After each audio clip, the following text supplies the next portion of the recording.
farmers from across Italy came to Rinazzo, eager for this marvel.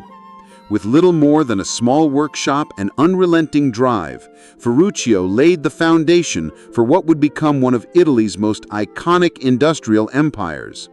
Yet even as he conquered tractors, a spark lingered, a dream that one day, the name Lamborghini would be whispered not just in fields, but on the roads where the world's fastest, most beautiful machines would race. Italy in the late 1940s was a land of rebirth and tension.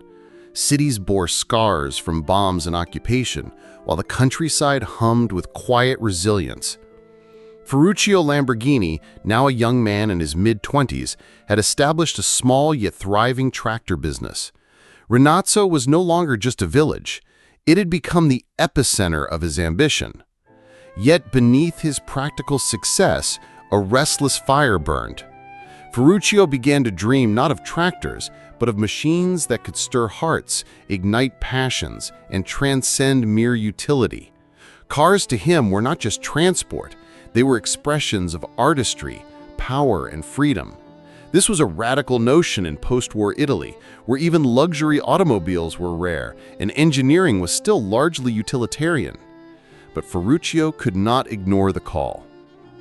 He immersed himself in study, dissecting engines, reading automotive journals, and secretly visiting racetracks.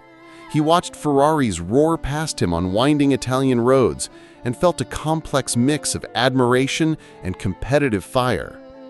He saw brilliance in Enzo Ferrari's machines, yet he also saw imperfection, rigidity, and ego-driven limitations.